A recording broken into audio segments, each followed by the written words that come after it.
다음은 증감 오퍼레이터를 사용하는 방법에 대해서 설명하도록 하겠습니다. 자, 여기 다음에 나오는 예제 코드에서는 date라는 클래스가 정의되어 있습니다. date라는 클래스 내에서는 year, month, day, 연도, 월, 일, 이것이 멤버 데이터로 포함되어 있습니다. 자, 이 date라는 클래스를 갖고 D1이라는 객체를 만들었을 때 증감연산자, 즉 하나를 더 더한다고 한다면은 1, 그러니까 day가 되겠죠. day에 하루가 더 증가가 되는 겁니다. 자, 이것을 적용하기 위해서 자, user defined 타입인 date에 증감연산자는 1을, 하루를 더 더하는 그런 의미를 갖고 있습니다. 자, 이것을 만들기 위해서 우선 예제에서는 멤버 함수로 이 증감 오퍼레이터를 만들었습니다. 자, 증감 오퍼레이터 보시는 바와 같이 여기까지가 함수 이름이라고 이해를 하시면 될 거예요. 그리고 다음은 파라미터 들어가는 부분. 자, 그 리턴 타입은 date의 레퍼런스를 받습니다. 그래서 메인 함수에서 객체에 대해서 증감연산자를 썼다 라고 한다면은 이 증감연산, 다낭연산자죠. 오퍼랜드가 하나밖에 없는 다낭연산자입니다. 자, 이 주인은, 오퍼레이터 주인은 요놈, 그러니까 D1. 오퍼레이터 더하기 괄호. 자, 이런 형식으로 컴파일러는 바꿔주게 됩니다.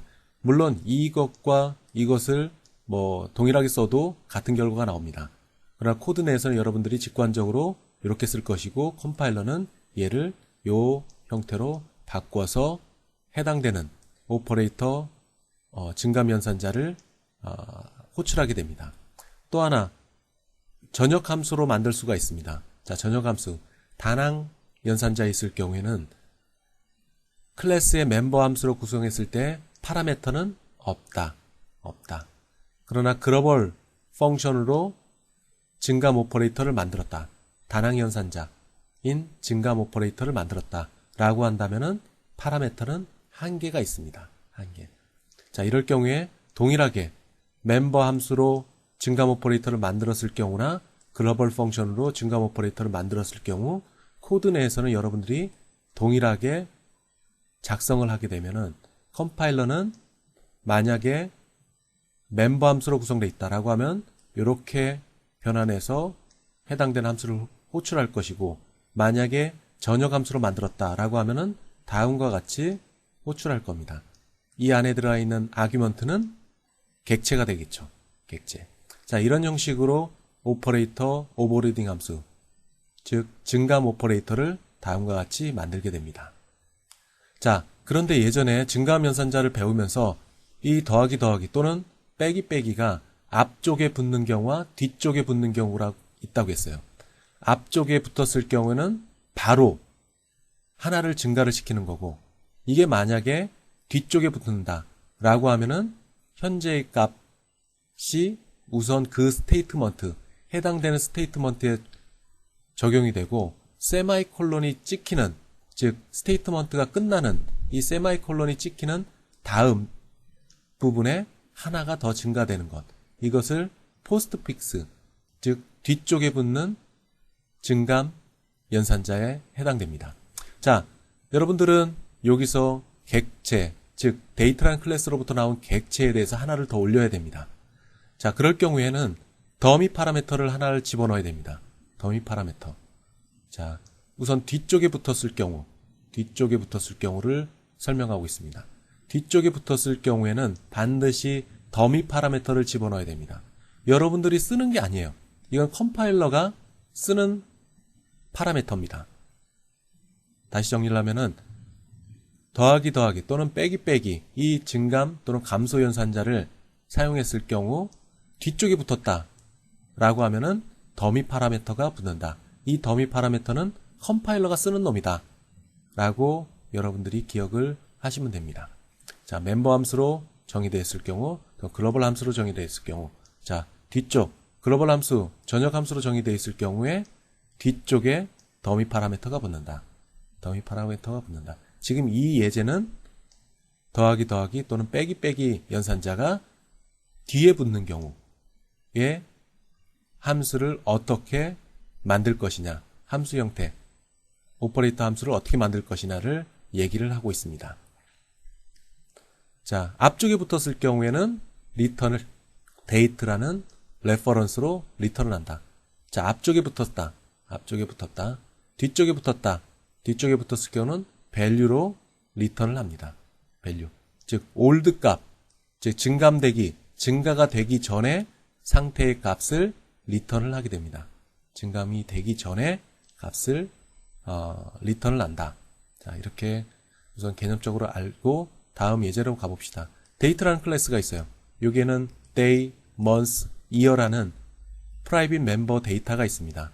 여기에 증감 연산자가 들어갔다. 더하기 라고 하면은 이 데이트의 날짜가 하나가 더 증가가 될 거고, 만약에 그게 월 변경이 이루어진다.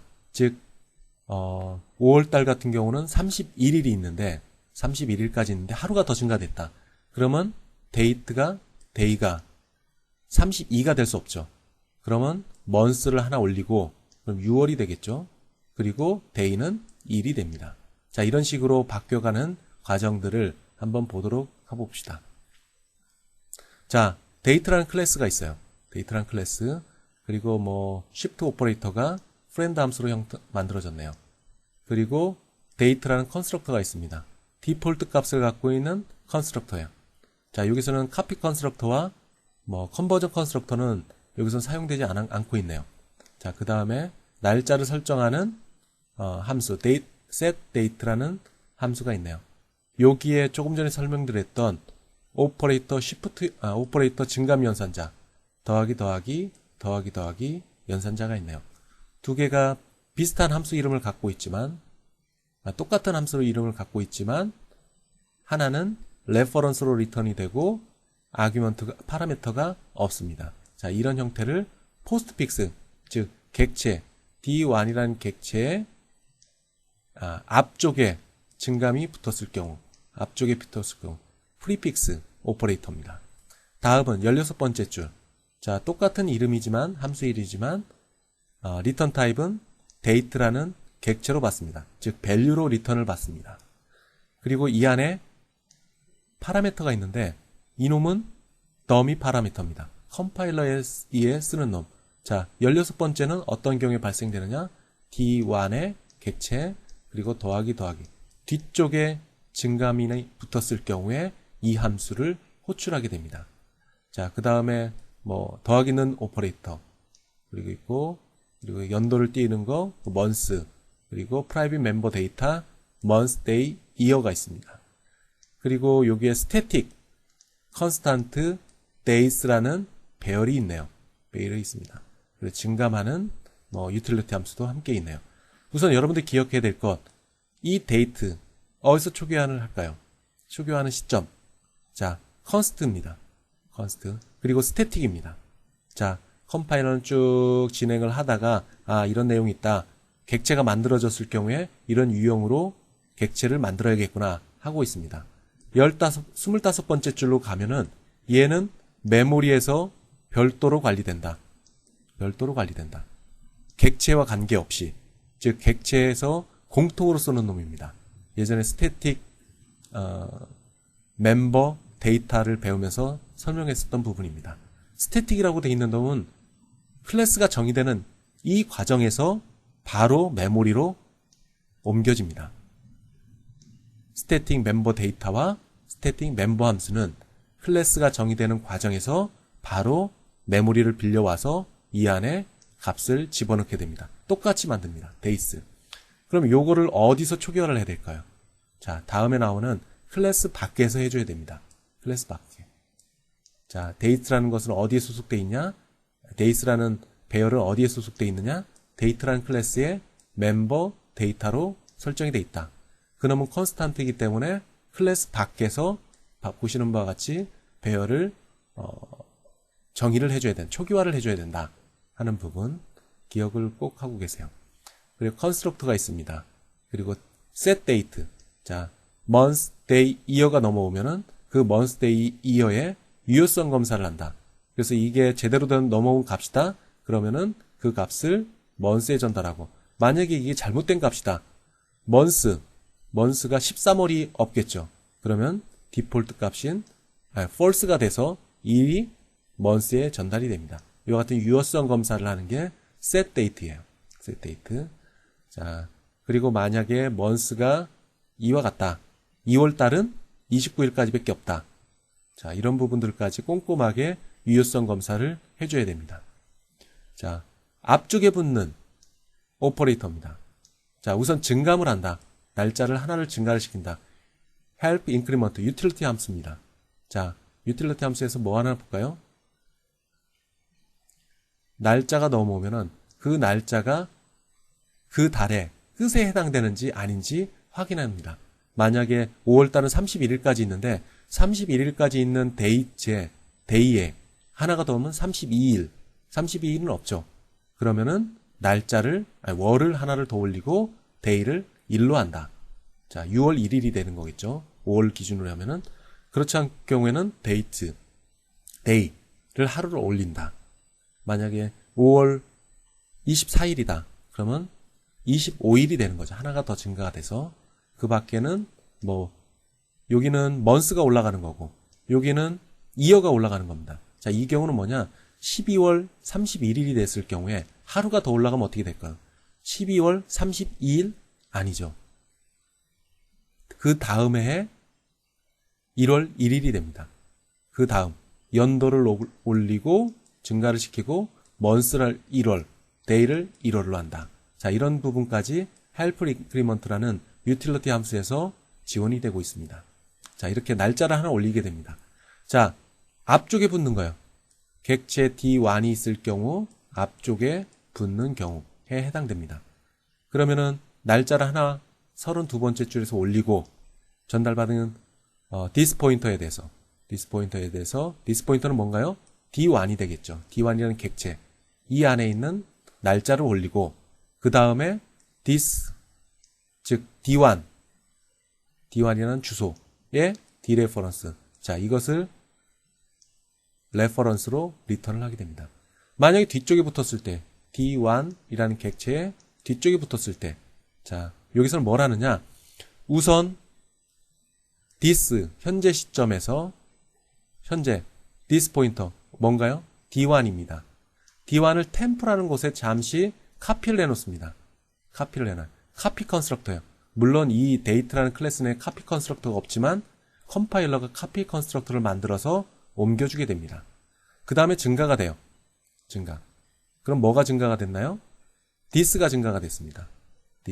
D1이 증가가 된 겁니다. 그런데 리턴을 뭘 했냐? 템프를 리턴을 했습니다. 조금 전에 this를 받아서 즉 하나가 증감되기 전에 템프로 카피되어 있던 요 놈을 리턴을 하게 됩니다. 뒤쪽에 붙는 거예요. 뒤쪽. 따라서 뒤쪽에 붙은 경우는 스테이트먼트가 끝나는 그 다음에 더하기가 적용이 된다. 예전에 증감연산자를 배우면서 얘기를 했었던 부분입니다. 자, 더하기는 오퍼레이터라고 하는 것은 뭐라는 거냐? 데이트, 증감이 된 날짜, 인티저 값으로 갖고 왔죠. 요것에 맞게 날짜를 올리는 겁니다. 날짜를 올리는 거예요.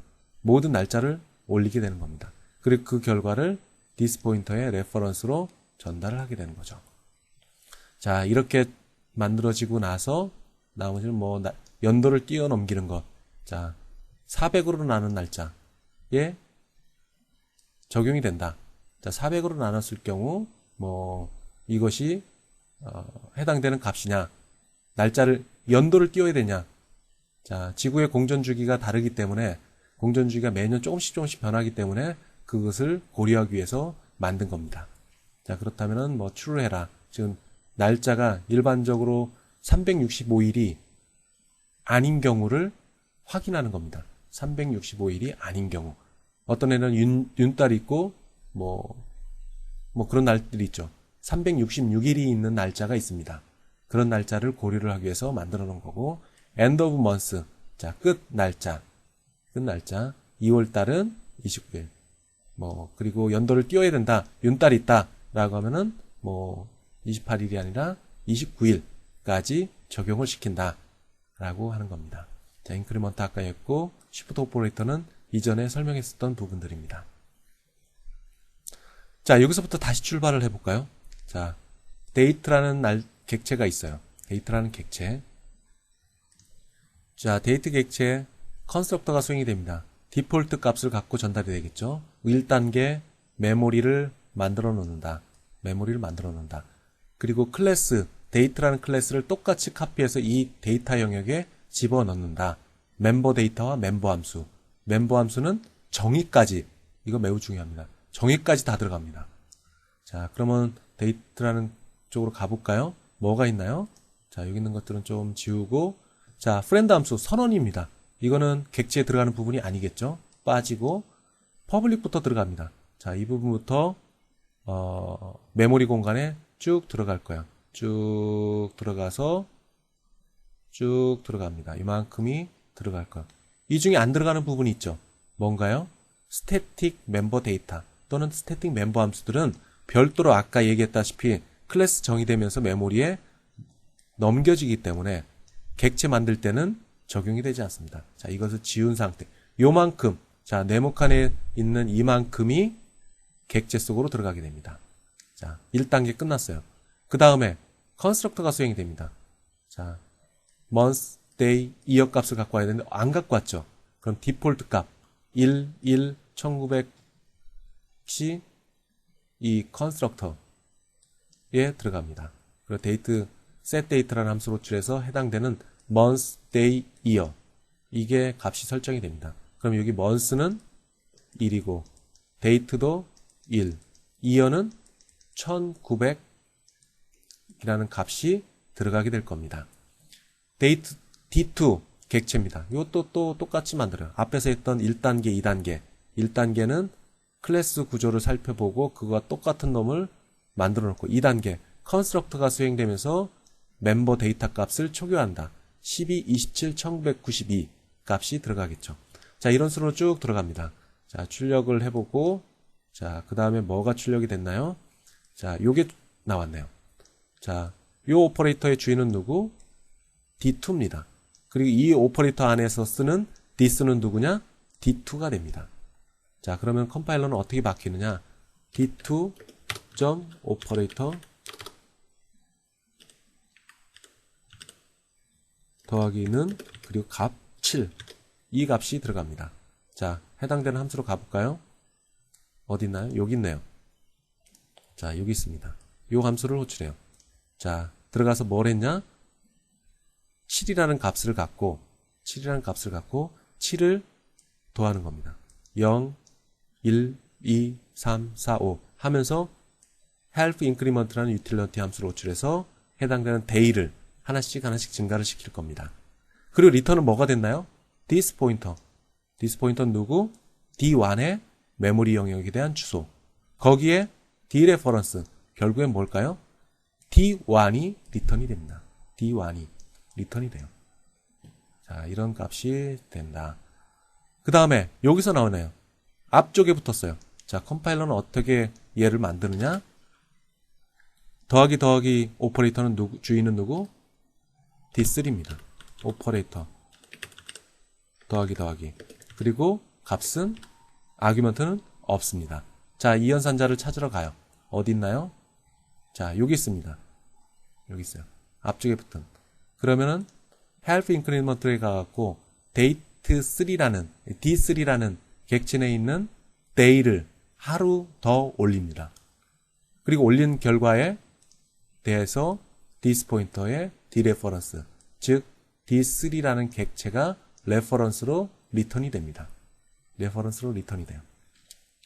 자, 또 가볼까요? 자, 이쪽에는 쪽에 붙었고 뒤쪽에 붙은 부분이 어디 있을까요? 뒤쪽에 붙은 부분 여기 있네요. 자, 뒤쪽에 붙었어요. 자, 그러면 얘는 오퍼레이터는 뭘로 만드냐? D4 객체 오퍼레이터 더하기 이런 형태로 바꿔줍니다. 근데 뒤쪽에 붙었어요. 뒤쪽에 붙었어요. 자, 그렇다면 얘는 포스트픽스네요. 그럼 들어왔어요. 값은 아무것도 없죠. 만약 여러분들이 여기에 0을 써도 상관없습니다. 0을 써도 상관없어요. 자, 어쨌든 포스트픽스 쪽으로 왔습니다. 그럼 우선 this 포인터 누군가요? D4입니다. D4의 주소, D4 메모리 영역에 대한 주소, 거기에 디레퍼런스, 그럼 D4가 되겠죠. D4를 템프 쪽으로 카피를 해놓습니다. 카피 컨스트럭터가 수행이 돼요. 카피 컨스트럭터가 수행이 된다. 여기서는 카피 컨스트럭터가 정의가 안 되어 있기 때문에 컴파일러가 자동으로 만들어줄 겁니다. 그놈을 가지고 카피 컨스트럭터가 수행이 돼요. 우선 템프 쪽에 카피를 해놨어요. 그리고 증가를 시켰습니다. 이 증가를 시키면 어떻게 되느냐? 증가를 시키면은, 자, 헬프 인크리먼트로 가볼까요? 헬프, 여기 있죠. 여기에 데이트를 하나를 더 증가합니다. 여기서 데이트는 누굴까요? 데이는 누굴까요? D4 안에 있는 멤버 데이터 데이가 하나가 더 증가가 됩니다. D4라는 객체 내에 있는 프라이빗 멤버 데이터 데이가 하나가 더 증가됩니다. 1이 더 증가됩니다. 자, 증가돼서 왔죠? 왔어요. 그런데 리턴을 누가 했냐? 템프를 리턴했습니다. 값이 증가되기 전에 카피를 해놨던 이 템프가 리턴이 됩니다. 뭘로? value로 리턴이 됩니다. value로 리턴이 돼. 그래서 하나가 더 증가됩니다. 언제? 세마이콜론이 찍히는 그 다음 부분에 하나가 더 증가가 돼요. 즉 여기서 출력을 해보면 하나가 더 증가된 것을 확인할 수 있습니다. 31번째 줄에서는 D4가 갖고 있는 day, month, year가 그대로 출력이 되고 그 다음에 세마이콜론이 찍힌 그 다음 부분, 즉 32번째 줄, 이 부분에서 day가 하나가 더 증가가 됐을 겁니다. 자, 여기 보시는 바와 같습니다. 자, 이 부분은 30번째에서 출력된 것, 이 부분은 31번째에서 출력된 것, 이 부분은 32번째 줄에서 출력된 결과를 여러분들이 보고 있습니다. 자, 이런 식으로 진행을 한다. 자, 여기서 한 가지만 더 테스트를 해볼까요? 자, 실제 예를 한번 봅시다. 조금 전에 나왔던 코드예요. 똑같은 코드입니다. 3개. 컴파일 해볼까요? 자, 이렇게 결과가 나왔습니다. 자, 이거를 잠시 두고 이제는 클래스의 멤버 함수 형태가 아니라 전역 함수 형태로 얘를 꺼내 보겠습니다. 자, 꺼내 봅시다. 이제는 얘는 오퍼레이터 더하기 포스트 프리 오퍼레이터는 더 이상 멤버 함수가 아닙니다. 그럼 이렇게 빼고 선언을 해줘야 돼요. 왜? 이 프라이빗 멤버 데이터에서 데이터 값을 이 오퍼레이터가 값을 접근하기 위해서는 프렌드 함수로 해줘야 됩니다. 프렌드 함수로 해준다. 자, 그 다음에 멤버 함수였을 경우 파라메터가 0개라고 했어요. 그럼 여기서는 외부 함수로 전역 함수로 빼냈기 때문에 파라메터가 하나가 더 증가가 되겠죠. 자, 여기도 마찬가지 이렇게 증가가 됩니다. 포스트는 물론 더미 파라메터를 꼭 둬야 되겠죠. 더미 파라메터를 꼭 둬야 됩니다. 자, 이렇게 만들어졌어요.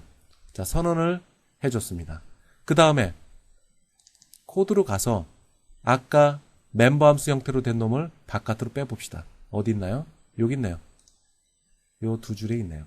요 두 줄의 것을 멤버 함수가 아닌 전역 함수 형태로 바꿔봅시다. 전역 함수. 자, 그러면 전역 함수니까 멤버 소속이 아닙니다. 뺐어요. 그리고 여기에 데이터 파라메터는 데이트의 오브젝트.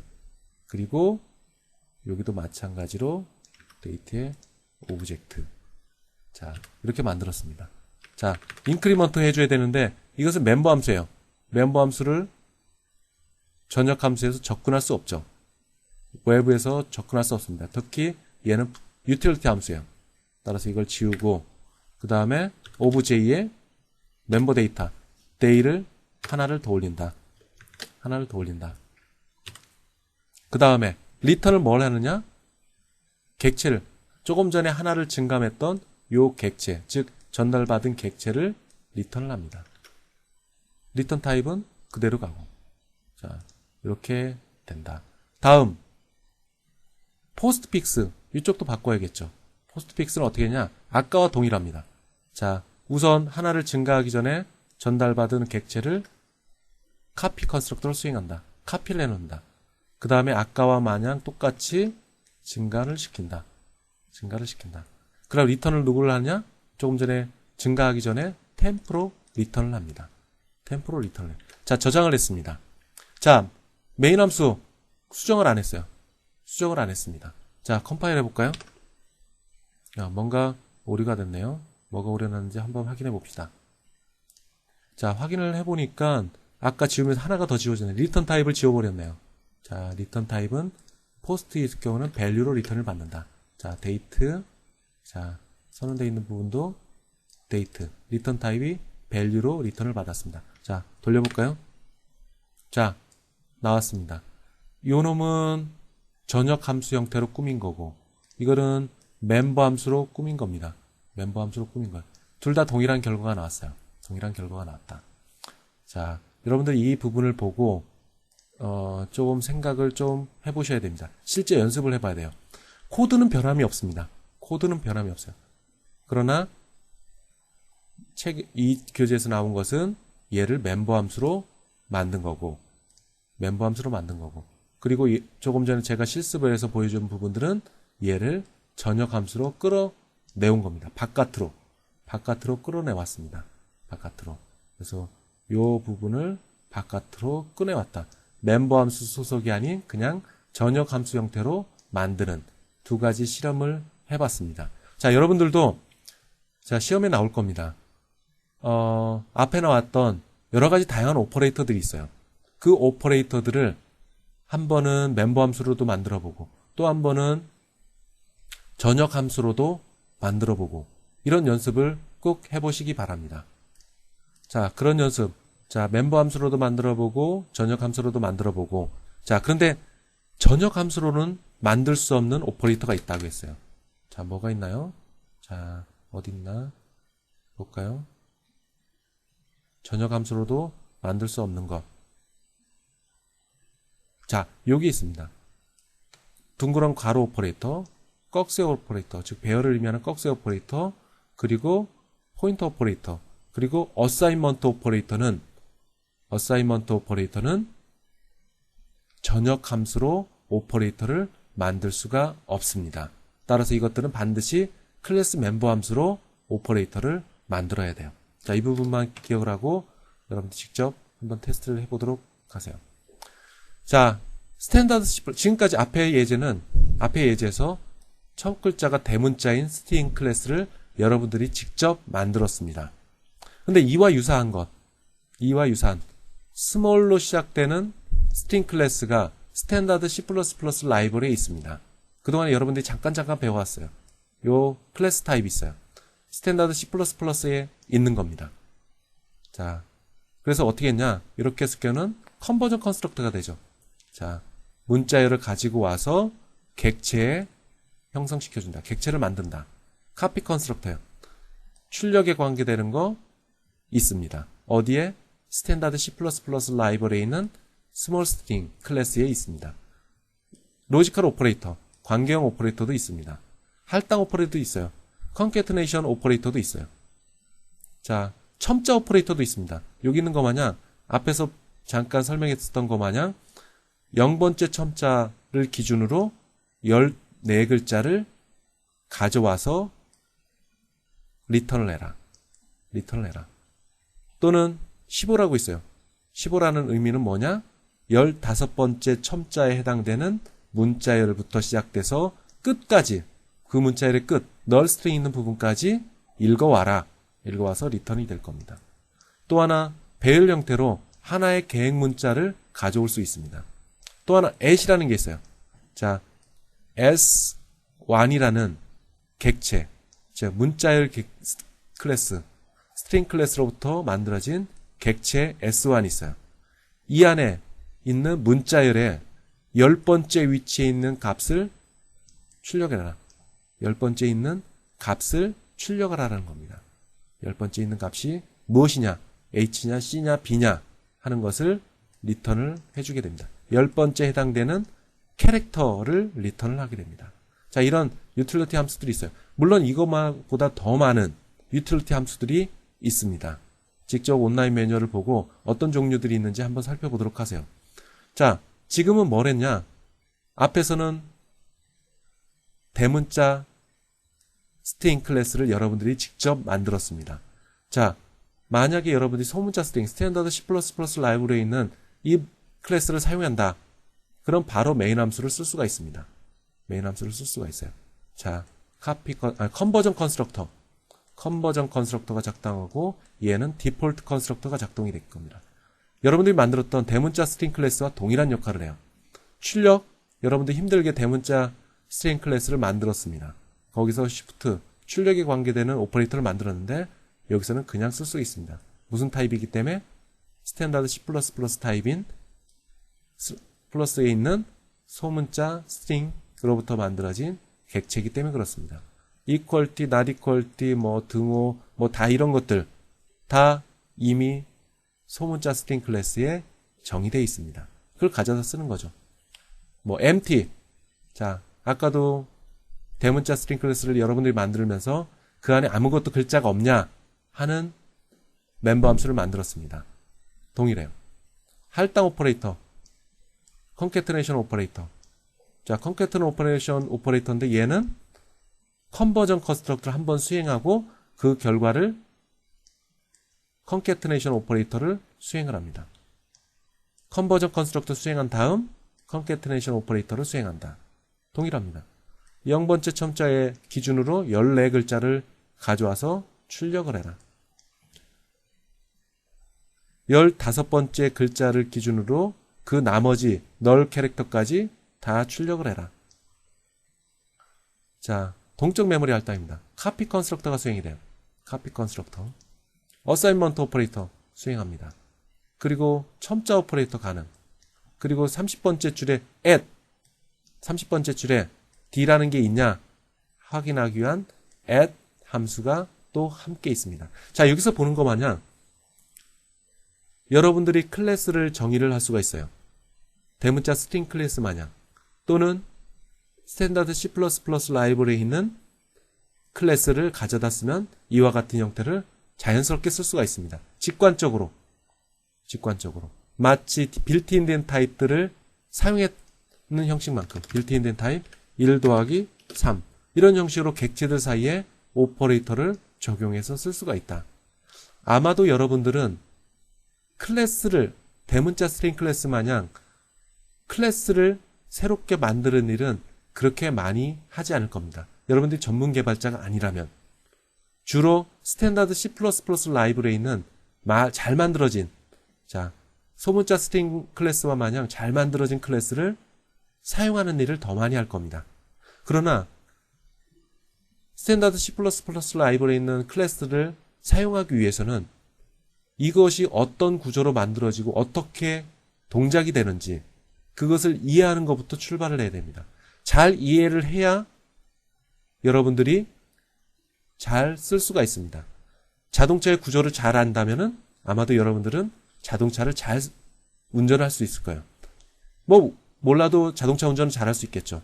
그러나 여러분들이 연비를 최소화하고 휘발유 소요량을 최소화하고 그리고 차를 5년 쓸 거를 10년, 15년, 20년을 쓸 수 있게끔 하려고 한다. 라고 하면 차의 구조를, 메커니즘을 여러분들이 이해를 해야 됩니다. 마찬가지로 스탠다드 C++ 라이브러리에 있는 클래스를 잘 써야 된다. 라고 한다면은 그 클래스들이 어떻게 동작되는지 그것을 잘 이해해야만 100% 성능을 발휘할 수가 있는 겁니다.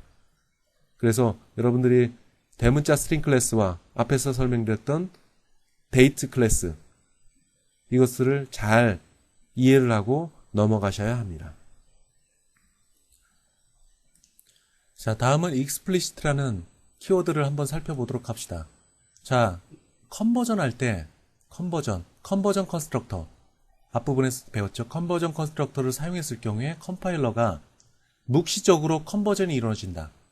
자, 아까 얘기했던 더하기는 연산자에서 쓴 것 같이 D1 타임이라는 객체가 있다. D1이라는 게 있다. 여기에 만약에 헬로 월드 정의되어 있다. 그러면 요 내용에 대해서, 요 문자열에 대해서 컨버전 컨스트럭터가 자동으로 묵시적으로 수행되고 나서 타임 클래스와 맞는 객체가 만들어진다고 했어요. 만들어지고 나서 그 다음에 카피 컨스트럭터가 수행된다고 했어요. 컨버전 먼저 수행되고 아까와 같이 컨버전 컨스트럭터가 수행이 된다. 자, 컨스트럭터에 explicit라는 키워드를 붙였을 때 어떤 역할을 하냐? 컨스트럭터에 explicit라는 키워드가 부착됐을 때 어떤 기능을 수행을 하느냐? 자, 앞에서 여러분들이 배웠던 부분 중에 하나가 컨버전 컨스트럭터가 구동되는데 이것이 묵시적으로 불려지는 그런 순간이 있었습니다. 자, 볼까요? 여기 있는 것 마냥 S1 객체 그리고 더하기는 오퍼레이터, 컨캐트네이션 오퍼레이터입니다. 그리고 뒤에 문자열이 들어갔어요. 자, 컴파일러는 얘를 어떻게 하느냐? 이렇게 바꿀 겁니다. 보시는 바와 같이 바꿀 거예요. 그런데 이 오퍼레이터, 함수 타입을 살펴보게 되면은 함수 타입이 뭐가 되어 있나요? 더하기는 오퍼레이터 여기 있네요. 함수 타입이 스트링 타입이에요. 스트링 타입. 자, 그러면은 얘를 어떻게 바꾸느냐? 스트링 타입이어야 되는데 스트링 타입의 객체가 들어가야 되는데 문자열이 들어왔다. 그럼 얘는 이렇게 바꿉니다. 얘를 이 오퍼레이터에 적합한 파라미터 타입으로, 즉 스트링 하고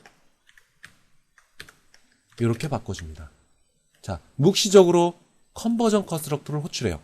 묵시적으로 호출해. 왜? 컴파일러는 요 타입을 맞추려고 노력을 합니다. 요 타입과 일치하게끔 이 타입에 해당되는, 즉 스트링 타입의 객체가 이 안에 들어가게끔 조치를 해줘요. 맞추려고 노력을 해요. 문자열이지만 스트링 타입의 객체가 되도록 컴파일러는 시도를 합니다. 시도를 하는 과정에서 다음과 같은 구문이 컴파일러에 의해서 묵시적으로 호출이 됩니다. 요거 구문이 뭐냐? 컨버전 컨스트럭터입니다. 컨버전 컨스트럭터. 자, 이것을 호출해 갖고 어쨌든 스트링 타입의 객체로 만들려고 노력을 합니다. 찾아보니까 컨버전 컨스트럭터가 있어. 컨버전 컨스트럭터가 있습니다. 따라서 요놈을 가지고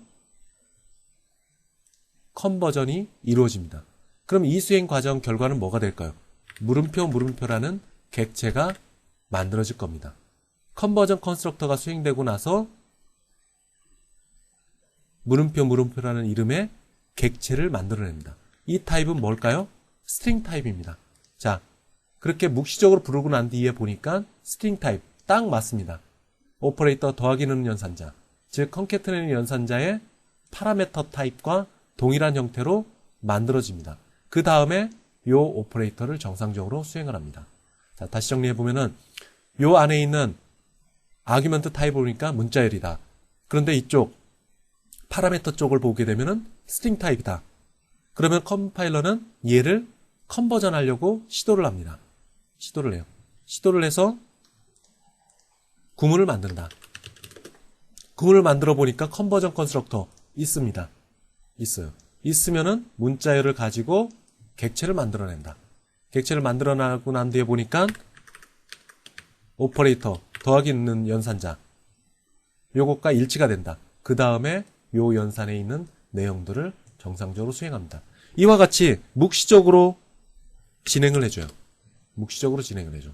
자, 이와 같은 묵시적으로 진행하는 과정에서 자, 앞에서 부분들은 이런 부분들이 편리하다고 얘기를 했습니다. 그러나 이 부분이 컴파일러에 의해서 묵시적으로 진행되는 일들은 원하지 않는 결과나 또는 실행 타임, 런타임 때 오류를 내포할 수 있습니다. 버그를 만들어낼 수 있어요. 자, 그래서 예전에 제가 설명한 것 같이 컴파일러가 묵시적으로 하는 일들은 가능한 한 줄여라. 그리고 여러분들이 직접 코딩한, 즉 명시적으로 함수를 정의하고 명시적으로 해당되는 함수를 호출하게끔 하는 것, 이게 중요하다고 얘기를 했어요. 자, 이와 같이 컴파일러에 의해서 자동으로 묵시적으로 변환되는 일, 이런 일들을 눌러주는 일, 방지를 해주는 것이 explicit 키워드가 하는 역할이 되겠습니다. 자, 컴파일러가 묵시적으로 컨버전이 일어난다. 뭐 해피한 경우도 있지만은 그렇지 않고 원하지 않는 결과가 나올 수도 있다. 그 결과는 컴파일 오류도 만들 수 있지만은 때에 따라서는 실행 파일이 돌아가면서 오류를 만들어낼 수 있다. 즉 버그가 될 수 있다. 라는 이유가 됩니다. 따라서 이 explicit 키워드는 컴파일러에 의해서 컨버전 컨스트럭터가 구동되는 일을 막아주는 일을 역할을 합니다. 자, 예를 들어 봅시다. 자, array라는 클래스가 있어요. array 클래스. 어디서 정의되어 있나요? 자, 30번째 슬라이드에서 보게 되면 여기 있습니다. 15번째 줄. 자, 여기는 디폴트 값을 갖고 있지만 얘는 인티저 타입을 가지고 array 객체를 만들어내는 역할도 함께 합니다. 따라서 이 15번째 줄은 디폴트 컨스트럭터이면서 컨버전 컨스트럭터다. 인티저 타입으로부터 array 객체로 바꿔주는 역할도 함께를 하고 있기 때문에 컨버전 컨스트럭터 역할도 하고 있습니다. 자, 다시 돌아가 볼까요? 자, 인티저 1이라는 객체를 만들어요. 인티저 1. 1단계 메모리 공간을 만들고 array에 있는 내용들을 그대로 가져온다.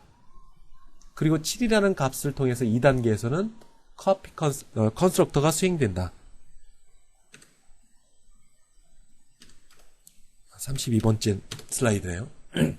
자, 여기서 넣으면은 array 사이즈 좀 전에 7이 넘어왔죠. 7이 넘어온 것 같고 7에 해당되는 사이즈 넘겨주고 그럼 사이즈 조금 전에 넘겨준 인티저 1이라는 객체 내에 사이즈라는 멤버 데이터는 7로 초기화가 될 겁니다. 그리고 그 7을 가지고 동적 메모리 할당을 한다. 즉 인티저 1에 있는 ptr이라는 포인터, ptr이라는 포인터는 누구를 가리키느냐? 인티저 타입의 7개의 메모리 영역을 가리키는 이 영역의 크기를 만든다. 그리고 그 안에 값을 0으로 초기화를 한다. 자, 결과가 어떻게 될까요? 자, 보면은 사이즈는 즉 인티저 1이라는 객체 내에 있는 사이즈라는 프라이빗 멤버 데이터는 7이 초기화될 거고 이 안에 있는 포인터, ptr이라는 포인터는 누구를 가리키냐? 7개의 메모리 영역, 즉 0으로 초기화된 7개의 메모리 영역을 가리키게 됩니다. 자, 출력을 해볼까요? 출력, 인티저 1, 객체, array 타입이다. 맞습니다. 그러면 와서 사이즈를 보고 그 다음에 해당되는 내용을 출력을 합니다. 그럼 이렇게 출력이 될 거예요. 출력이 돼요. 자, 그런데 문제는 15번째 줄입니다. 15번째 줄. 자, 15번째 줄에서 3이라는 값을 넘어왔어요. 그러면은 output array 사이즈의 L 밸류, 즉 파라미터 쪽을 보면 array의 타입입니다. 자, 이렇게 만들어지겠죠.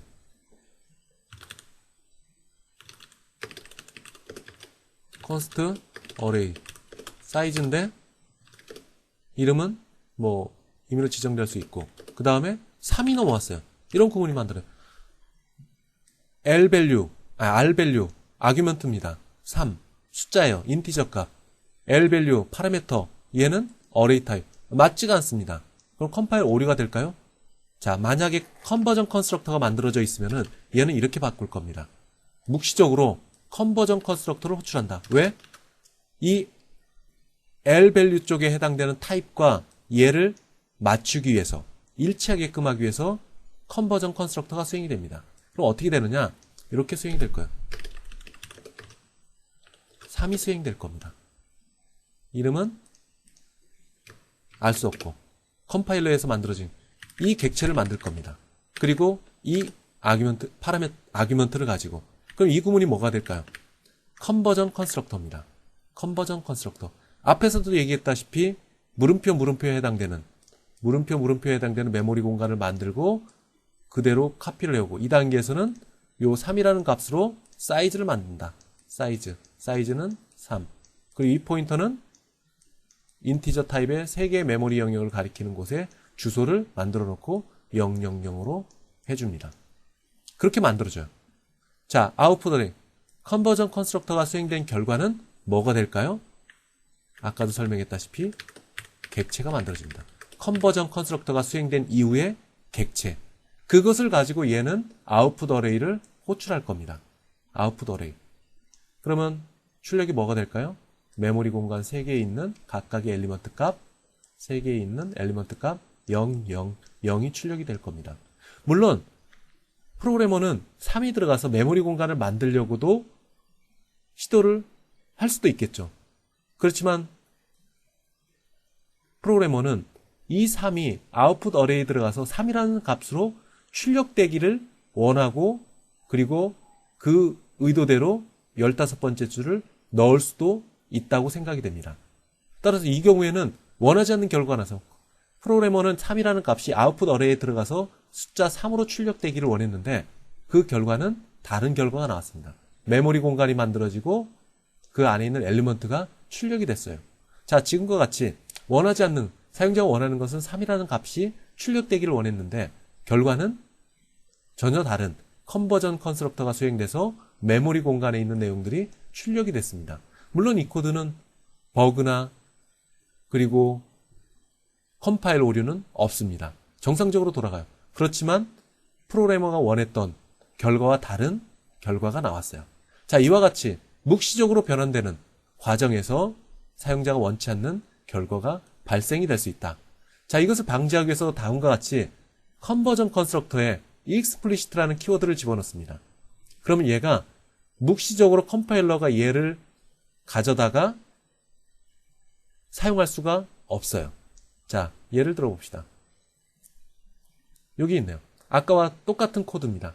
똑같은 코드. 자, 만약에 프로그래머가 정말로 메모리 공간을 3개를 만들어서 그 안에 있는 엘리먼트들을 출력해라 라고 한다면 16번째 줄처럼 써야 됩니다. 명확하게. 그냥 이렇게 쓰면 안 돼요. 명확하게. 그런데 애매모호하게 3이라는 값을 집어넣었다 라고 하면은 컴파일 오류가 생깁니다. 자, 2단계에서는 아까와 같이 묵시적으로 컴파일러가 컨버전 컨스트럭터, 즉 요놈을 호출해 오지 않습니다. 왜? 앞에 컨스트럭터 앞에 explicit라는 키워드가 붙었기 때문에 묵시적으로 얘를 호출해 올 수가 없습니다. 즉 이것을 호출할 수 없죠.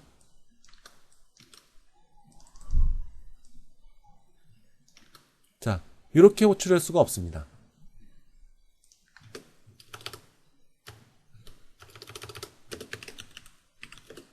물음표 물음표 그리고 그에 대한 컨버전 컨스트럭터의 아규먼트는 3.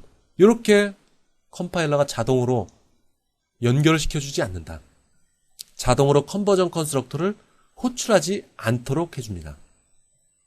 따라서 2단계에서는 컴파일 오류가 발생이 될 거예요. 컴파일 오류가 발생이 됩니다. 자, 이렇게 하면은 안 된다. 라고, 즉, 묵시적으로 컨버전 컨스트럭터를 호출하면 안 된다. 라고 설정한 게 요 explicit 키워드가 하는 역할이다. 만약에 정말로 컨버전 컨스트럭터를 호출하고 싶다. 그럼 명확하게 explicit하게 이렇게 만들어줘야지만 해당되는 컨버전 컨스트럭터가 호출이 됩니다. 명시적으로 지정을 해놨을 경우에만 해당되는 컨스트럭터, 즉 컨버전 컨스트럭터가 호출이 된다 하는 부분. 자, 오류가 됐죠. 이 부분은 15번째 줄. 요게 묵시적으로 호출되도록 조치를 해줬기 때문에 발생되는 겁니다. 자, 이렇게 컨버전 컨스트럭터를 묵시적으로 썼을 경우에는 편리한 점도 있지만 잘못하다가는 원치 않는 결과가 나온다. 그럴 경우를 방지를 하기 위해서 explicit라는 키워드를 컨버전 컨스트럭터의 앞부분에 부착돼서 컴파일러가 묵시적으로 호출되지 않도록 조치를 해주는 게 이 explicit 키워드가 하는 역할입니다. 자, 11장은 내용도 많고 개념적으로 이해될 부분들이 상당히 많습니다. 많은 시간에 걸쳐서 여러분들이 공부를 하셔야 될 거예요. 그 시험에도 상당 부분 많은 내용들이 나올 것으로 예상이 됩니다.